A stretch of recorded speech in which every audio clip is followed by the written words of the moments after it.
বাংলাদেশ ও চীনের মধ্যে অর্থনৈতিক প্রযুক্তিগত সহযোগিতার বিষয়ে একটি চুক্তি এবং ৮টি সমঝোতা স্মারক সই হয়েছে। বেইজিংয়ে গ্রেট হলে প্রধান উপদেষ্টা ডক্টর মোহাম্মদ ইউনূস ও চীনের প্রেসিডেন্ট শি জিনপিং এর সঙ্গে দ্বিপাক্ষিক বৈঠকে এসব চুক্তি ও সমঝোতা স্মারক সই হয়। এই সময় বাংলাদেশ চীনের সম্পর্ককে নতুন উচ্চতায় নেয়ার প্রত্যয় জানান দুদেশের সরকার প্রধান। সফরকালে চীনের কাছ থেকে $2.1 বিলিয়ন ঋণ অনুদান ও বিনিয়োগ সহায়তার প্রতিশ্রুতি পেয়েছে বাংলাদেশ। আরও জানাচ্ছেন ইকরামুল হক সাইম। প্রধান উপদেষ্টা ডক্টর মোহাম্মদ ইউনূসকে বেইজিংয়ের গ্রেট হল অব দ্য পিপলে উষ্ণ অভ্যর্থনা জানান চীনের প্রেসিডেন্ট শি জিনপিং। সেখানে হৃদ্যতাপূর্ণ পরিবেশে অনুষ্ঠিত হয় দুদেশের সরকার প্রধানের নেতৃত্বে দ্বিপাক্ষিক বৈঠক। এ সময় দুদেশের দীর্ঘ সম্পর্কের কথা স্মরণ করে তা আরও দৃঢ় করার অঙ্গীকার করেন ডক্টর ইউনূস ও শি জিনপিং। বৈঠকে অর্থনৈতিক ও প্রযুক্তিগত সহযোগিতার বিষয়ে চুক্তি সই হয় দুই দেশের মধ্যে। এছাড়া সই হয় ৮টি সমঝোতা স্মারক, যার মধ্যে রয়েছে সাংস্কৃতিক ঐতিহ্য ও খবর আদান প্রদান, গণমাধ্যম, ক্রীড়া এবং স্বাস্থ্য খাতে বিনিময় সহযোগিতা। একই সাথে চীনের বিশেষায়িত অর্থনৈতিক অঞ্চল চালু, মোংলা বন্দরের আধুনিকরণ ও সম্প্রসারণ সহ ৫ বিষয়ে সহযোগিতার ঘোষণা দেওয়া হয় দ্বিপাক্ষিক বৈঠক থেকে। পুরো মিটিংটার মধ্যে যে হৃদ্যতা ছিল সেটা সবাইকেই ইট টাচড এভরিওয়ান। এতে বোঝা যায় যে তাকে প্রফেসর ইউনূসকে কি কতটা উঁচু স্তরের লিডার হিসাবে ওনারা দেখছেন। প্রত্যেকটা বিষয়েই চাইনিজ প্রেসিডেন্ট পজিটিভ কনসিডারেশনের কথা বলেছেন এবং উনি বলেছেন যে প্রফেসর ইউনূসকে এবং তার গভর্নমেন্টকে তারা ফুল সাপোর্ট দিচ্ছেন। আমরা আশা করছি যে বাংলাদেশের সাথে চায়নার যে সম্পর্ক এটা নতুন স্কেলে যাবে, নতুন অধ্যায় সূচিত হবে। পরে বিনিয়োগ সংলাপে যোগ দেন প্রধান উপদেষ্টা ডক্টর মোহাম্মদ ইউনূস। তরুণরা নতুন বাংলাদেশ তৈরি করছে উল্লেখ করে তিনি পরিবর্তন দেখতে চীনা ব্যবসায়ীদের আমন্ত্রণ জানান।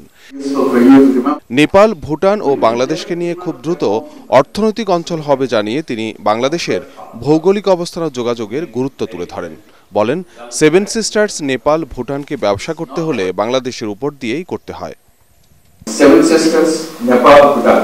So if you have to do business of the world, you have to go to Bangladesh. So Bangladesh is your path, not only for Bangladesh itself, but the 3 other major regions. You can have this advantage of having businesses in this whole region through Bangladesh.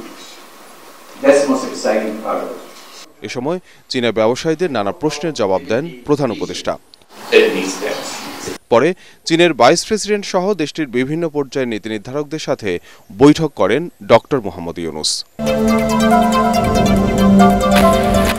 ঈদের ছুটিতে দেশের বিভিন্ন গন্তব্যে নির্বিঘ্নে রাজধানী ছাড়ছে ঘরমুখো মানুষ। ট্রেনগুলো ছেড়ে যাচ্ছে সময় মতো। বাসে অতিরিক্ত ভাড়া নেয়ার অভিযোগ যাত্রীদের। যদিও মালিকদের দাবি সরকার নির্ধারিত ভাড়ায় নেওয়া হচ্ছে। ঈদের ছুটির প্রথম দিন মহাসড়কগুলোতে চাপ বাড়ায় বিভিন্ন স্থানে ধীর গতিতে চলছে যানবাহন। আরও জানাচ্ছেন ফজলে রাব্বি। দেওয়ানগঞ্জ ঈদ স্পেশাল ট্রেন নির্ধারিত সময় ঠিক সকাল 9টা 30 মিনিটে জামালপুরের উদ্দেশ্যে ছেড়ে গেল কমলাপুর স্টেশন। এক মহাস্বস্তি যাত্রীদের জন্য। টানা 9 দিনের ছুটির প্রথম দিন কমলাপুর স্টেশন থেকে মোটামুটি সময় মেনে ছেড়ে গেছে সবগুলো ট্রেন। অনলাইনে টিকিট কাটার কিছুটা ঝুঁকি পোহাতে হলেও সার্বিকভাবে সন্তুষ্ট রেলের যাত্রীরা। ওয়ালটন আবারও মিলিয়নিয়ার অফারে ওয়ালটন ফ্রিজ কিনে আপনিও হয়ে যেতে পারেন মিলিয়নিয়ার। ভালোই হয়েছে, কিন্তু টিকিট কাটতে একটু কষ্ট হয়ে গেছে, টিকিট সহজে পাওয়া গেছে না। বাসে ভোগান্তরি বেশি, রাস্তাঘাটে জাম। অনলাইনে টিকিট 10 দিন আগে কাটতে হয়, টিকিট কাটার সময় একটু ঝামেলা ছিল। এত ভিড় নাই, ভালোই। তাতে বাড়ি যাব। কমলাপুর স্টেশন ম্যানেজার জানালেন, এবারের ঈদযাত্রা নির্বিঘ্ন করতে আন্তরিকভাবে চেষ্টা করছে রেলওয়ে। অনিয়মের অভিযোগ পাওয়া গেলে জড়িতদের বিরুদ্ধে কঠোর ব্যবস্থা নেওয়া হচ্ছে বলেও জানান তিনি। ঈদ উপলক্ষে প্রতিদিন 70 জোড়া ট্রেন রাজধানী থেকে সারা দেশে চলাচল করছে বলে জানান এই কর্মকর্তা। প্রবেশ পথে 3 স্তরে চেকিং করতেছি, যাতে টিকিট যার ভ্রমণতার এটা নিশ্চিত করা যায়। এর পরবর্তীতে ট্রেনে উঠার পরে ট্রেনেও চেকিং আছে, গন্তব্য স্টেশনও চেকিং আছে। আমাদের জিআরপি, আরএনবি, এপিবিএন সদস্য, আনসার সদস্য এবং র্যাব রাউট হলে আছে। সব ধরনের নিরাপত্তার ব্যবস্থা আছে এবং ট্রেনেও নিরাপত্তার ব্যবস্থা আছে। বাসের ভাড়া বৃদ্ধি নিয়ে প্রতিবারের মতো এবারও যাত্রীদের অভিযোগ উড়িয়ে দিয়েছে বাসগুলো। অন্য সময় থেকে 100, 200 মানে এখানে তো 100 টাকা বেশি নিচ্ছে, ওখানে 200 টাকা 300 টাকা বেশি নিচ্ছে। এসি বাসে তো আরও বেশি নিচ্ছে, 1200 1000 টাকা নিচ্ছে। যেটা নিতাম ওটা ভাড়া না, যেমন আমি 500 নিতাম, ওই বাস থেকে 500 আসতো, 1000 হইতো, আর এখন ওই বাস থেকে খালি আসতেছে। এখন যেটা গভর্নমেন্টের অরিজিনাল রেট সেটা নিতে হবে। গভর্নমেন্টের অরিজিনাল রেট 712 টাকা, আমি নিচ্ছি 710 টাকা। বৃহস্পতিবার বিকেলের পর থেকে মহাসড়কগুলোতে বাড়তে শুরু করেছে পরিবহনের চাপ। মহাসড়কে বড় যানজট না হলেও রাজধানী থেকে বের হতে যানজটে আটকে থাকতে হচ্ছে যাত্রীদের। সিরাজগঞ্জের যমুনা সেতু পশ্চিম সংযোগ মহাসড়কে যানবাহনের চাপ বৃদ্ধি পেয়েছে। ঢাকা মাওয়া এক্সপ্রেসওয়েতে যানবাহনের চাপ থাকলেও যানজট নেই।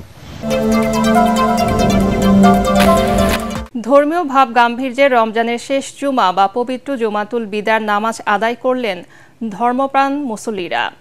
জুমার নামাজে অংশ নিতে আজানের আগে থেকে মুসল্লিরা মসজিদে আসতে শুরু করেন।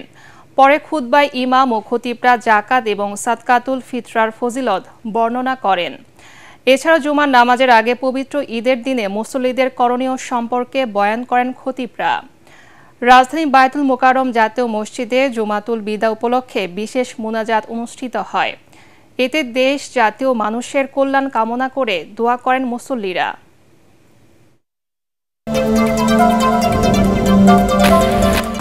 জনমনের সংশয় অনিশ্চয়তা দূর করতে জাতীয় নির্বাচনের সুনির্দিষ্ট তারিখ ঘোষণা করতে অন্তর্বর্তী সরকারের প্রতি আহ্বান জানিয়েছেন বিএনপি সিনিয়র যুগ্ম মহাসচিব রুহুল কবির রিজভী। নয়াপল্টনে দলের কেন্দ্রীয় কার্যালয়ে জুলাই গণ অভ্যুত্থানে শহীদ ও আহত রিকশা, ভ্যান ও অটো চালকদের পরিবারকে ঈদ উপহার তুলে দিতে গিয়ে তিনি এ কথা বলেন। জুলাই গণ আন্দোলনের শহীদ ও আহতদের প্রকৃত তালিকা করে সরকারকে তাদের পাশে দাঁড়ানোর আহ্বান জানান রিজভী। পোশাক শ্রমিকদের অনেকে এখনও ঈদ বোনাস ও বেতন না পাওয়ায় ক্ষোভ জানান বিএনপির এই মুখপাত্র। এ সময় আদালতের রায়ে ঢাকা দক্ষিণের মেয়র হওয়া ইশরাক হোসেন জানান, দলের হাইকমান্ডের সিদ্ধান্ত পাওয়ার পরই পরবর্তী করণীয় ঠিক করা হবে। নির্বাচন নিয়ে বিভিন্ন ধোঁয়াশা তৈরি করা হচ্ছে।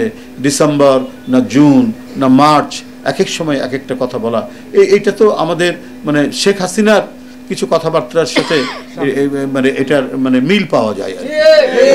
কেন এটা হবে? অন্তর্বর্তীকালীন সরকার শহীদের রক্তের উপর গঠিত সরকার। সেই সরকার জনগণের কাছে স্পষ্ট সুনির্দিষ্ট তারিখ দিয়ে বা মাসের কথা বলে তারা একটা নির্বাচনী প্রক্রিয়া আপনার তৈরি করবে। অনেকে বলেন, আরে আন্দোলন করা হয়েছে শুধু নির্বাচনের জন্য। আর ভাই, এই নির্বাচন সুষ্ঠু করেনি বলেই তো আপনার আন্দোলন হয়েছে। জুলাই বিপ্লবে শহীদদের পরিবার ও আহতদের পুনর্বাসন সহ সব ধরনের সহায়তায় অন্তর্বর্তী সরকারকে আরও কার্যকর ভূমিকা রাখার আহ্বান জানিয়েছেন সাবেক স্বরাষ্ট্র প্রতিমন্ত্রী বিএনপি নেতা লুৎফুজ্জামান বাবর। পঙ্গু হাসপাতাল ও জাতীয় চক্ষু বিজ্ঞান ইনস্টিটিউটে চিকিৎসাধীন জুলাই আহতদের খোঁজ খবর নিতে গিয়ে সাংবাদিকদের তিনি কথা বলেন। ছাত্র জনতার আন্দোলনে স্বৈরাচার শেখ হাসিনার পতন হয়েছে, তাই এই কৃতিত্ব সবার বলে দাবি করেন বাবর। বিএনপি তার সামর্থ্য অনুযায়ী আহতদের পাশে রয়েছে বলেও জানান সাবেক এই স্বরাষ্ট্র প্রতিমন্ত্রী। এটা তো তারা এমনিতে জীবন দিয়েছে, তারা আহত হয়েছে, সুতরাং তাদের প্রতি আমাদের সকলের একটা দায়িত্ব আছে। আর আপনারা সরকারে থাকার কারণে আপনার দায়িত্বটা সবচেয়ে বেশি। বাচ্চাদের কৃতিত্ব আছে, ওরা তো ছোট মানুষ, ওদেরকে কৃতিত্ব একটু বাড়াই দিব আমরা, কিন্তু কাউকে বাদ দেওয়া যাবে না। এক্ষেত্রে আমাদের সকলের কৃতিত্ব আছে, আপনাদেরও কৃতিত্ব আছে, মিডিয়ার কৃতিত্ব আছে। সবাই চাইছে ফেসিস্ট সরকার, এই কর্তৃত্ববাদী সরকার, এই জুলুমকারী সরকারকে আপনারা সকলে মিলিত পালাতে বাধ্য করছেন।